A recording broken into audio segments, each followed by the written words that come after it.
सोच्नु पर्ने चाहिँ ठान्नु, किनभने हाम्रो जति केस आइरहेको छ त्यहाँको पनि दुई तिनजना आइरहेको छ। हाम्रो त्यहाँको 3 जना र हिजो बेलुका चाहिँ अन्नपूर्ण गाउँपालिकाको 3 जनालाई सबै जोड्दा हाम्रो आजको मिटिङमा चाहिँ 73वटा केस चाहिँ एक्टिभ छैन।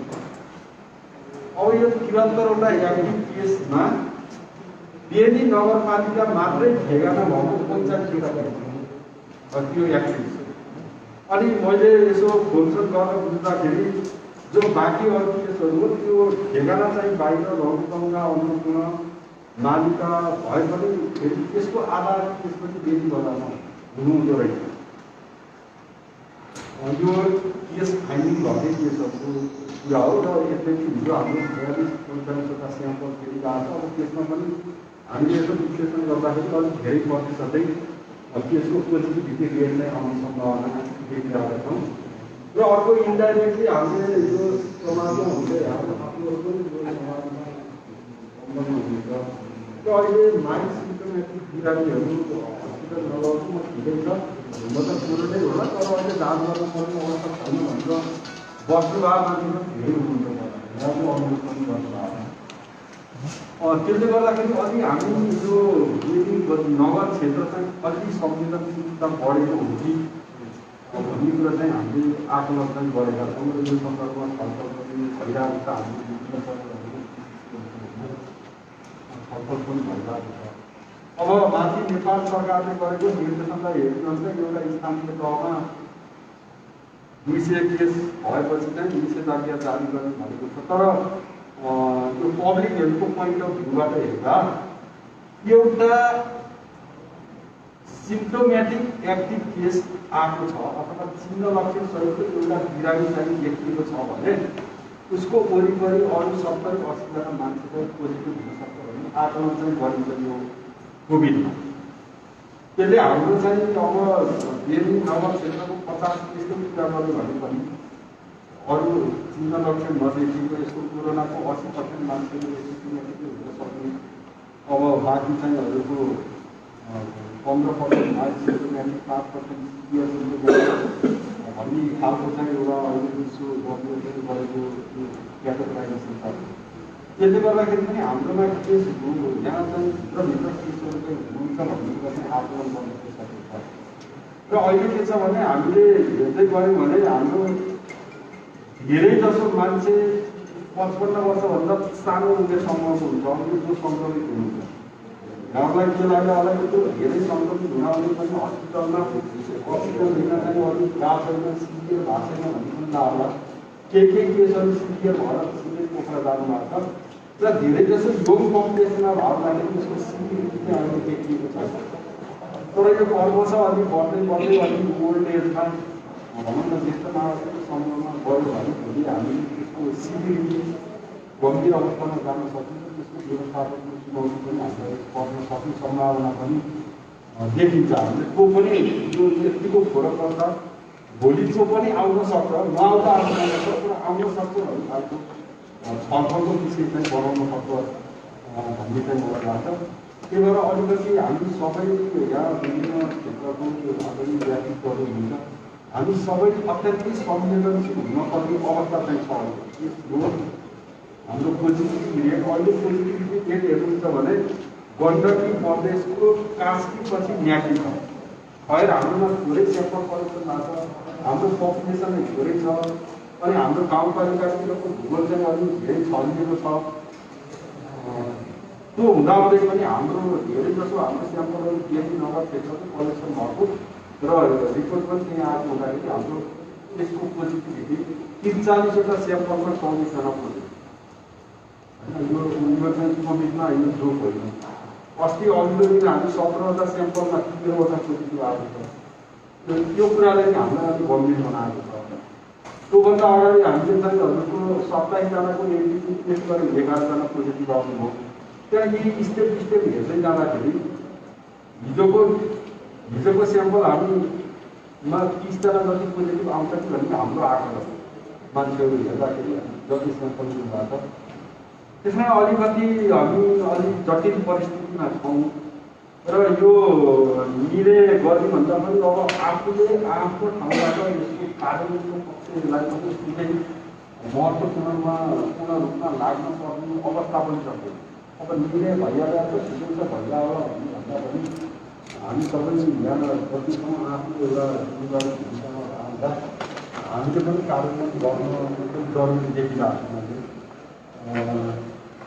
यो मोटामोटी अहिलेको सन्दर्भ म यहाँहरू समक्ष राखेँ। अरू केही क्वाइरीहरू छ भने म फेरि अनुरोध गर्छु। म अलिक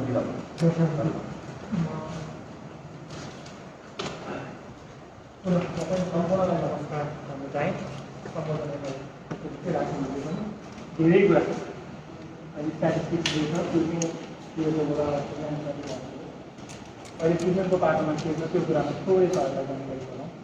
अस्ति 14 गतिको सूचना 13-14 गतिबाट एजुकेसन आइसकेपछि जनरल ओपिडी भयो त्योबाट बन्द गरौँ भनेको चाहिँ हामीले त्यो दिन भोलि गरेर हामीले त्यस आफ्नो सिभिल क्लिनिक सञ्चालनमा भयो इमर्जेन्सी र अरू अर्को समस्या चाहिँ त्यो नियमित रूपमा औषधि सेवन गरिरहने दीर्घ रोगीहरू त्यो उहाँलाई असवस्थामा मरोस् भन्ने छ कि डे छुट्टाएर चाहिँ त्यो औषधि रिफिल गर्नको लागि एउटा पाएको छ। त्यसले गर्दा अहिले दिनमा 30जना जस्तो रुटिन औषधि खाइरहने औषधि थप्न आउने मान्छे आउनु भएको छ।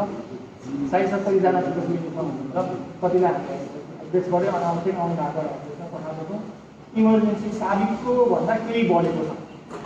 साबिकमा 18 देखि 30जना 35जनासम्म हामीले इमर्जेन्सी हुन्थ्यो भने 35 देखि 40को आधार इमर्जेन्सी पुगेको छ। नम्बर केस बढ्नु ठुलो कुरा छैन। हिजोकै कुरा गर्नुहुन्छ भने हेल्थ डेस्कमा जति साथीहरू बस्नुभयो उहाँले आउने बिरामी 80% सिम्टोमेटिक छ भन्नुभएको छ। किनभने स्क्रिनमा हामी त्यही गरेर पठाएको छौँ। सेचुरेसन, टेम्परेचर र पल्स त्यति चाहिँ नापेलो सँगसँगै कोभिडसँग रिलेटेड लक्षण ज्वरो आउने, शरीर दुख्ने, रुगाखोकी, पखाला, स्वादगन्ध हराउने र आँखाको के समस्या छ त्यो 5वटा लिएर चेकलिस्ट बनाएर त्यसमा राखेको छ। सोध्नुहुन्छ तिनीहरूमध्ये केही छ भन्ने मात्रै हामी पठाउनु मात्रै फिर्ता पठाइरहेको छ। त्यसरी हेर्दाखेरि जो 80% चाहिँ यीसँग लक्षण भएको बिरामीहरू आउनु भएको छ। सिभिल क्लिनिकमा आउने र इमर्जेन्सीमा आउने। इमर्जेन्सीको हालत पनि त्यही छ। इमर्जेन्सीमा नि आउने अधिकांश यिनै लक्षण लिएर आउनु भएको छ। र उहाँलाई ट्रिटमेन्ट गरेको छौँ। हरेक दिन 3-4जना रिफर हुनुभएको छ। यी आधा केस भयो र सँगसँगै हामीले हेर्दामा हामी सबैको नम्बर पब्लिक गरेको छौँ। फोन आएको छ। दिनमा 25-30जनाको फोन आउँछ। सबैको फोन के हुन्छ, शरीर दुखेको छ, ज्वरो आएको छ, अलिअलिको पखाला लागेको छ, अलिअलिको गन्ध हराएको छ। सबै त ठ्याक्कै कोभिडसँग मिल्ने लक्षण छ। त हामीले उहाँलाई चेक गराउनु भयो गरायो। कति चेक गरिसकेर पोजिटिभ आएकोले भन्नु कति चाहिँ चेक गराउन आउनु भएको छैन। र उहाँले के भन्नुहुन्छ, म एक दिन पुर्छु ढाक्छा भन्नु। मैले PCR त भन्नुहोस्, एक दिन त रिपोर्ट आउन लाग्छ नै।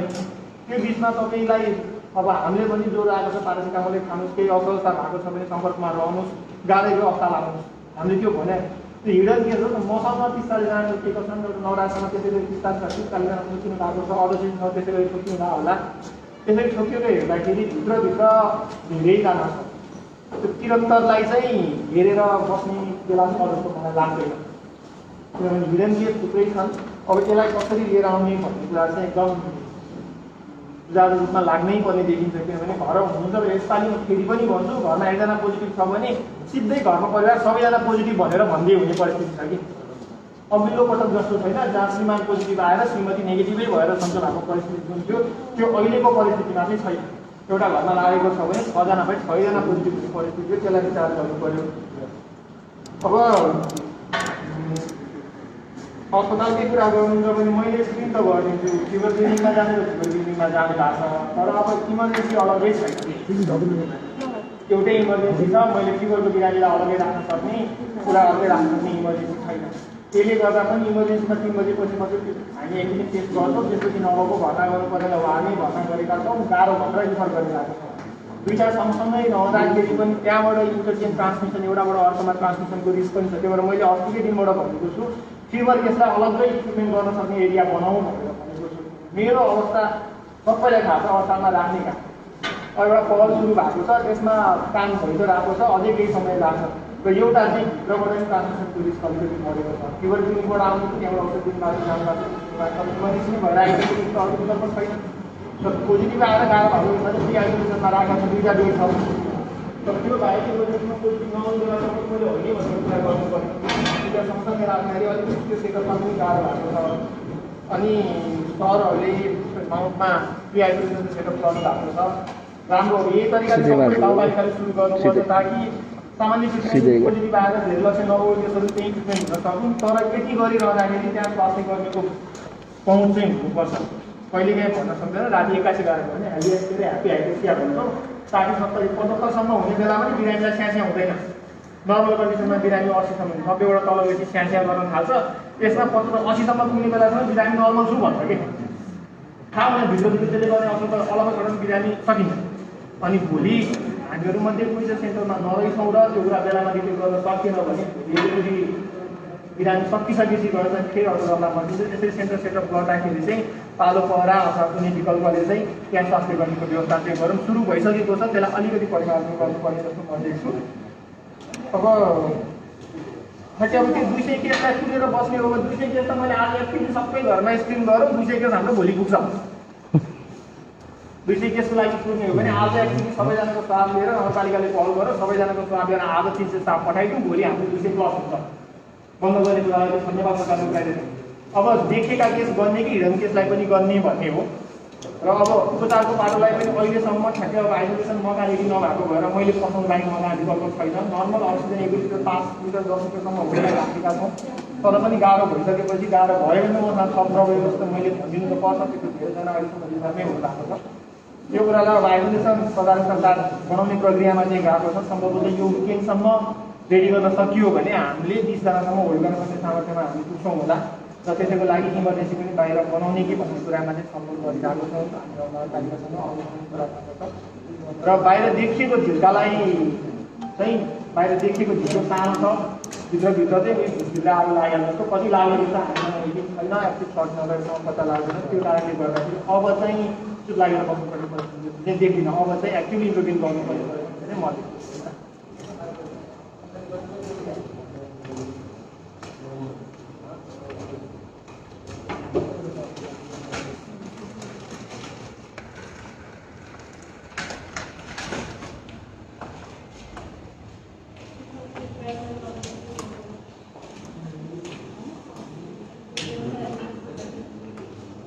होइन भोलिदेखि म बोल्छु भनेर बोल्दा पार्लरमा यो भने जसलाई के लाग्छ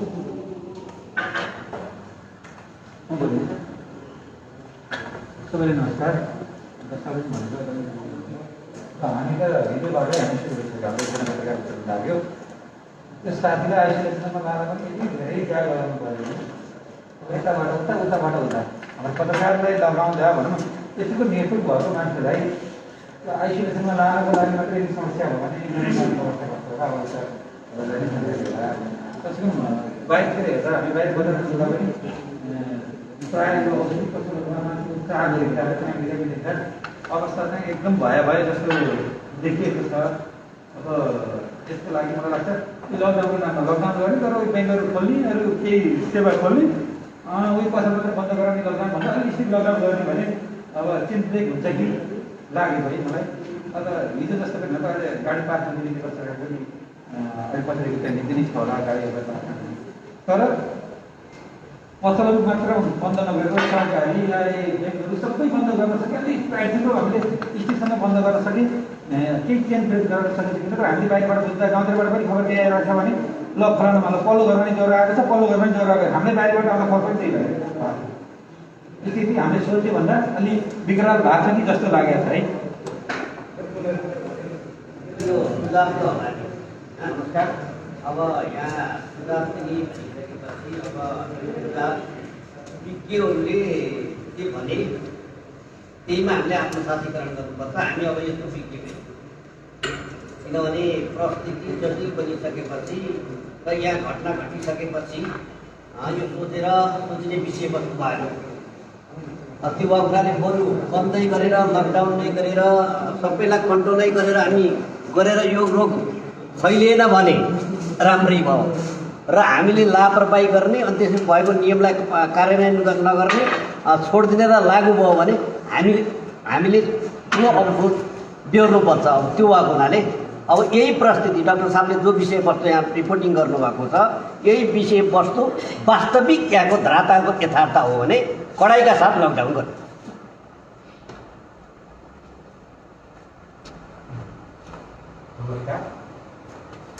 यो कोभिड दोकानदारी खानपानी गरेको मान्छे पनि खासै रस पनि गरेको छ। अहिले एकदम गम्भीर रूपमा बेलामा चाल गर्दैछ। हुन कस्तो आउँदाखेरि काशी सिङ्गा काश्मीर एरियामा 10-15 दिन भयो कता कता जस्तो त्यो ढुकाको घर देखियो। कोही मान्छे त्यसपछि बिस्तारै बिस्तारै फैलियो। मान्छे यहाँ चाहिँ गएर आउनुबाट गाह्रो भनेको नम्बर चाहिँ फेरि कतिपय मान्छेहरू अब हामीले त काठमाडौँ पढेर उतारेको होला। बढी मान्छेहरूलाई यहाँ फेरि उता खाने ठाउँतिर कति हुन्छ कति सम्भावना चाहिँ हाम्रो गएका छैन। अहिले हामीले थाहा गर्दैन धेरै मान्छेहरू बिरामी भएपछि त ल्याउनु त भाउनु गइन्छ पोखरै होला। यहाँ पनि फेरि के हुन्छ उपचार पद्धति राम्रो नभएपछि त्यसै मान्छे झन् गाह्रो हुन्छ। त्यस कारणले हामीसँग कति साधन स्रोत छ स्वास्थ्यसँग त्यो हामीले हेरौँ पैसालाई थाम्छ त्यसपछि बल्ल हामीले अरू कुरा गर्ने हो। तर म भन्छु हाम्रो बेनामा चारमा त कम्तीमा एक हप्ता चाहिँ हाम्रो सिङ्गारा तापनि एरियामा बन्दै गर्ने जनताको मनसाय पनि त्यही छ, मेरो मनसाय पनि त्यही छ। यदि होटल त्यसपछि दोकानहरू गाडी पनि भयो दोकान त पनि एकछिन बरु 1 घन्टा खोले पनि भयो माथि पऱ्यो अब हरेक सामान किन्न पनि पऱ्यो। अरू कुरामा 1 हप्ता अवधि बन्द गर्न एकछिनमा हाम्रो बेलामा जनताहरू म एकदम तयार छु सहमत छु। यहाँ सबैलाई नमस्कार। ठ्याक्कै भन्नुपर्दा अहिले जनता डक्टरले भन्नुभयो नि हस्पिटलमा आएको 80% छ भन्ने हो भने हामी यहीँ मध्ये भएका मध्येबाट कतिपय आफ्ना रिलेसनमा नजिकका मान्छेहरूले पनि मलाई यति दिन ज्वरो आयो यति दिन बिरामी भयो त्यसपछि म तपाईँको सम्पर्क आउन सकिनँ भनेर फेरि स्टाटसमा लेखिराख्नु भएको छ। त्यो भनेको यो प्रुफ हो भन्छु है मैले। त्यो किन लेखियो कि हस्पिटलको सम्पर्कमा जानु पर्थ्यो मलाई यो भएको छ भनेर उहाँहरू सतर्क हुनु पर्थ्यो कि जानकारी गराउनु पर्थ्यो। त्यस कारण मलाई लागेको यो चाहिँ यो डाक्टर साहबको आँकडा अनुसार यो भयावह नै हो जस्तो लाग्छ। हाम्रो वडामा हेर्ने हो भने विशेष गरेर 7 नम्बर वडामा हेर्दै गर्दाखेरि अहिले यहीँको हामीले चिन्ने मान्छे भन्दा नचिन्ने मान्छे धेरै छ। आज एकजना हाम्रो दिल्ली भाइले भन्नु मङ्गलाघाट बस्ने भाइ आज 3 दिन भइसकेछ। मङ्गलाघाटले फेरि सोद्धाखेरि उहाँको ठ्याक्क बस्ने ठाउँ एकदिन थाहा भएन। पछि नम्बर मसँग गरेर उहाँले कल गर्दाखेरि स्वास्थ्य ठिक छ तर उहाँले हिजोबाट मात्रै होटल बन्द गर्नुभएको छ। अब त्यो उहाँको सम्पर्कमा कति आउनुभयो यो अन्यथा नलागोस्। अस्ति मात्रै यो हाम्रो जुन बेलबहादुरजीको आमा बित्नुभयो त्यति बेलाको केसमा पनि सुन्नमा आएको चाहिँ उहाँको दिदीलाई सङ्क्रमित भएको मतलब 5-6 दिन भएको छ भन्ने कुरा भएको थियो। उहाँ आफै सागरसम्म गइदिनु भयो भनेपछि त्यसले कति अब विकरण ल्याइसक्यो भन्ने कुरा हो। त्यस कारण यसलाई अब हाम्रो 4 नम्बर वडाको वडा सिपिओले भने जस्तै 1 हप्ता होइन यसलाई निको हुनलाई यसलाई संरक्षण गर्नलाई कति हप्ता जानुपर्छ त्यसको बारेमा छलफल गर्नुपर्छ। र त्यसलाई कसरी जाने भन्ने कुरो विशेष गरेर उद्यमान सङ्घका केन्द्रीय सदस्य हुनुहुन्छ उद्यमान सङ्घका साथीहरू पनि आउनु भएको छ। उहाँहरूको राय पनि लिन पऱ्यो। अनि यसलाई अब विकरण डाक्टरले भनेको अब ठेक्ने स्थिति छैन भन्ने हो भने हामी भोलि ठेकाउँला पर्सि यो 100 पुऱ्याउँला 200 पुऱ्याउँला भन्दै गर्दाखेरि बागलुङले पर्वतले 200 पुऱ्यायो हो त त्यसलाई पनि मूल्याङ्कन गर्नुपर्ने होला। त्यही भएर सकेसम्म यसलाई अलिक छिटो चाहिँ अहिले जुन यो भेला भएको छ यो एकदमै इन टाइममा भएको छ भन्ने लाग्छ। यसलाई आज हामीले निर्णय गरेर यसलाई तुरन्त कार्यान्वयनतिर लगेनौँ भने भोलि हामी आफै अलिकति अघि नै भनिसक्यो पहुँचवाला त अब हस्पिटलको आइसियुसम्म जाला पहुँच दबामा चाहिँ कहाँसम्म जाला हामीसम्म हामी पनि कहाँसम्म पुगौँला। भोलि दिन त्यो दिन रहला त्यो दिन देखेला नदेखेला भन्ने स्थिति रहिसक्यो भएर यसलाई अलिकति सकारात्मक हिसाबले है यो लकडाउन त सकारात्मक हिसाबले कसरी कुन पाटोलाई छोडेर जाने भन्ने बारेमा छलफल गर्नुपर्छ भन्ने मलाई लाग्छ। बेलादाईको दिदी र बेलादाईको श्रीमतीको चाहिँ 29 गतिको क्यान्टिन चाहिँ पोजिटिभ हो। उहाँहरूको 12 दिन क्रस भइसकेको थियो उहाँको सासू बिता उहाँसँगबाट सङ्क्रमणको डर अथवा डराउनु पर्ने अवस्था भयो। 29 गति यस्ता कुरा त जुन ओडामा हो त्यो ओडामा कमसेकम हामीलाई जानकारी गराउनु पर्यो क्या। तपाईँको साथी उहाँले भएको भोलिपल्ट यतिजना हामीलाई जानकारी गराउनु पर्छ यो यस्तो रहेछ है भने हामीसँग गराउनु सक्ने जे सुन्न लाग्यो के गर्नु सम्पूर्ण नमस्कार। हाम्रो अहिले राजेन्द्र भाइले भने जस्तै मैले पनि 9 नम्बरमा केही पोजिटिभ भएर त्यो भूमिकर्णमा गर्नुभएको छ थाहै भएर अनि एकासी एकजनाको चाहिँ कतिवटा कम्प्लेन आएपछि मलाई खबर भयो। खबर भएपछि स्वास्थ्य हाम्रो नगरका के अरे हाम्रो सरकारलाई पनि सूचना गरेँ अनि स्वास्थ्यको विषयमा सहकार्य गर्दै उहाँलाई अब सम्झाइयो। अनि मैले के भनेको भने अहिले राजेन्द्र भाइले भने स्वास्थ्य कर्मीबाट तपाईँहरूले त्यहाँ को आउँछ त्यो हामीलाई तुरुन्तै हामीलाई खबर गर्नु त्यसपछि पो हामी फलो गर्न सक्नुहुन्छ भनेर भनेको थिएँ। त्यति हुँदै गर्दा पनि मान्छे नटेरेको अवस्था छ, ठ्याक्कै नटेरेको अवस्था छ। यसलाई कसरी सोध्ने हो? र अर्को कुरा के भने अहिले यो सूचना समाचार सुन्दै गर्दा कतिपय ठाउँमा अब हाम्रो डाक्टर साहबले त्यो कुरो नउठा जस्तो लाग्यो। अब यो के अरे ग्यासको बारेमा, अक्सिजनको बारेमा अब पोखरा काठमाडौँमा पुगेको छ, हाम्रोमा कति स्टक छ त्यसको बारेमा सोध्नुपर्ने के छ। यो कुरो नि आइदियो भने यसलाई चाहिँ हामी कसरी सुरक्षित हुन सकिन्छ। र एकदमै यो गाउँमा मलाई लाग्छ गाउँमा पठाएर बुद्धिजीवी मान्छे, पढे लेखेको विद्वान मान्छेबाटै यो चाहिँ लापरवाही भएको अवस्था छ। यसलाई चाहिँ एकदमै सोध्नुपर्ने कुरा। र यो लकडाउन कसरी धेरै ठाउँमा विचार पुर्याएर के काम लकडाउन गर्दाखेरि असर गर्छ, काम गर्दाखेरि ठिक गर्छ भन्नुलाई एकदमै हामी मोटिभेसन गर्दै एउटा यो गाउँ चाहिँ भएको छ हाम्रो। त्यो मान्छेले नोट दिएर दिएर नि हाम्रो त्यसलाई बाँड्न चाहनु अब भनेर मान्ने एउटा समस्या, त्यस्तो खालको समस्या छ।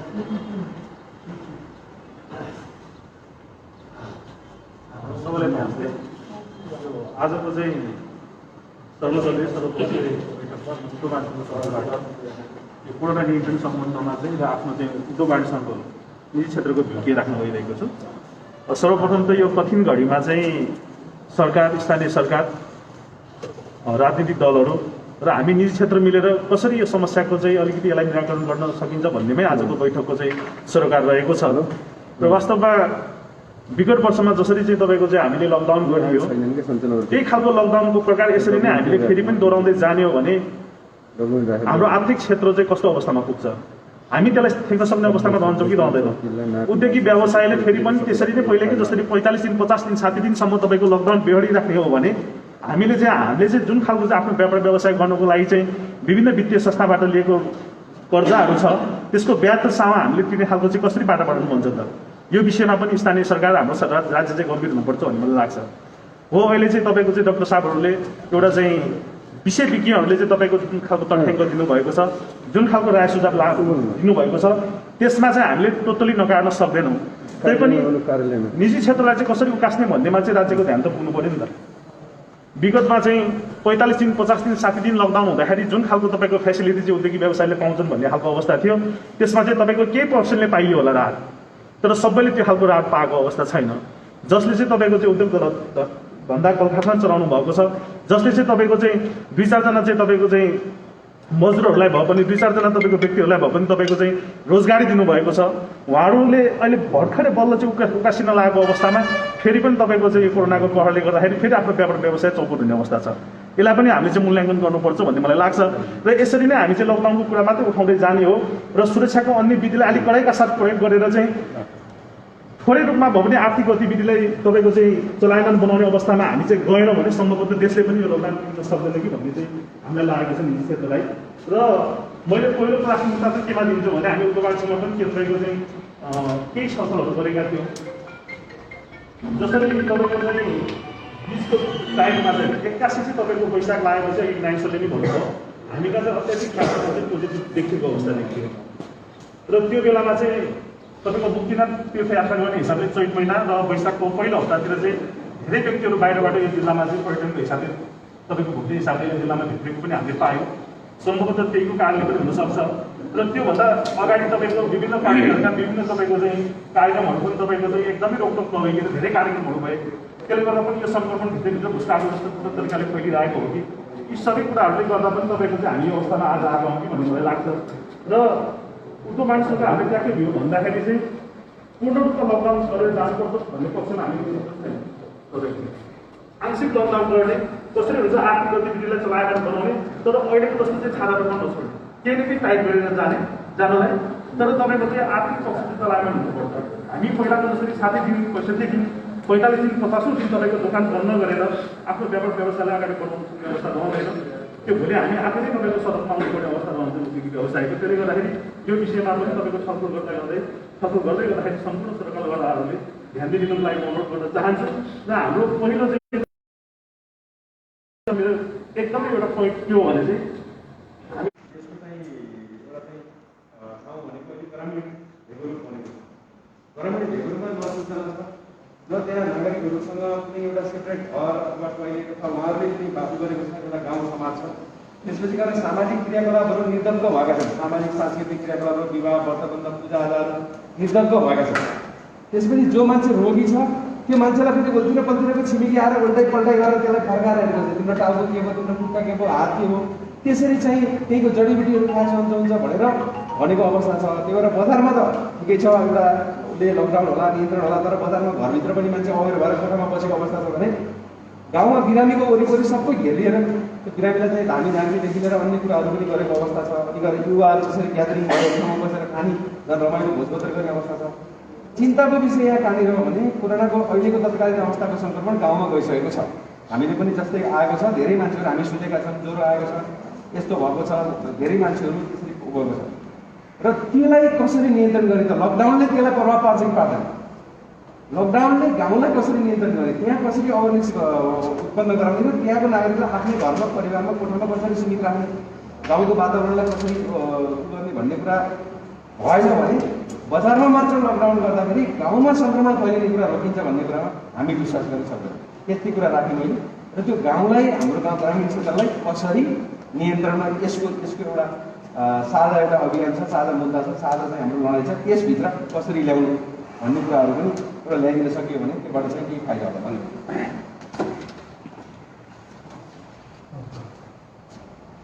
यो कोभिड-19को स्थितिमा धेरै कुराहरू यो सम्पूर्ण आइसकेको छ।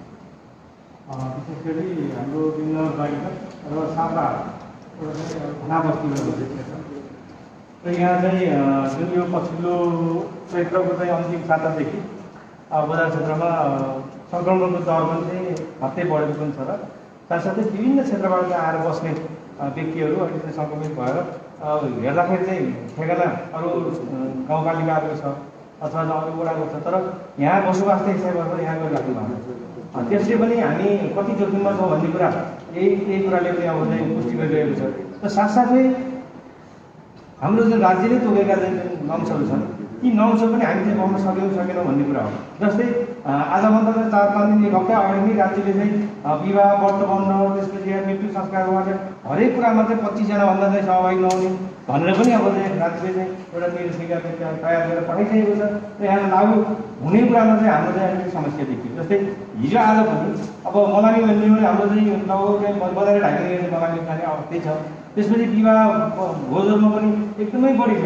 अब हेर्दाखेरि चाहिँ भन्ने बेलामा 25 जना भनिन्छ, तर त्यहाँ चाहिँ 100औं जनाको चाहिँ सङ्ख्यामा त त्यहाँ काम भइरहेको छ। यसलाई चाहिँ नियन्त्रण गर्ने कसले? जस्तै यो चाहिँ अलिकति चाहिँ टाइटली चाहिँ लगाउनु पऱ्यो, जिल्ला प्रशासन र जिल्ला प्रहरी यता पनि जानु पऱ्यो। र हामीले पनि एउटा चाहिँ के गर्न सकिला भने जस्तै कि बजार क्षेत्रमा चाहिँ एउटा स्याम्पलिङ, जस्तै प्रत्येक एक घर एक PCR एउटा स्याम्पलिङ लिने हो।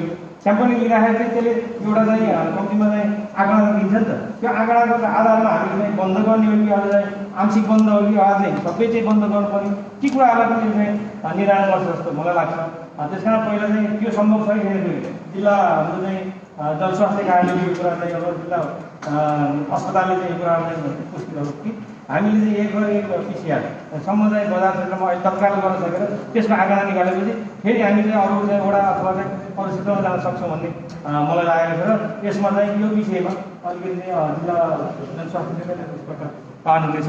र साथसाथै अहिले बजार क्षेत्रमा अलिकति लुकेर बसिरहेको छन् रोगीहरू, जुन बिरामी हो सङ्क्रमितहरू चाहिँ अहिले कतिले के यो ठेगाना ढाँडेको अवस्था छ। जस्तै बेनीका चाहिँ केही मान्छेहरूले ठेगाना ढाँडेर वार्ड नम्बर 4, वार्ड नम्बर 7, 5, 9 भनेर त्यसरी पनि चाहिँ ढाँडेर चाहिँ बसेको अवस्था छ भने कति मान्छेहरू चाहिँ भित्रै बसिरहेका छन्। उनीहरू चाहिँ त्यो बाहिर चाहिँ त्यो कुरा एक्सपोज नगरिकन बसिरहेका छन् र घरमा चाहिँ अब उनीहरू सङ्क्रमण छ कि छैन त्यो कुरा पनि अब हामीले कसरी पत्ता लगाउने? त्यस कारण एकचोटि चाहिँ हामीले स्याम्पलिङ गरेर चाहिँ PCR गर्न सक्यो भने त्यसले एउटा चाहिँ रिजल्ट निकाल्ने भन्ने चाहिँ मलाई लाग्छ।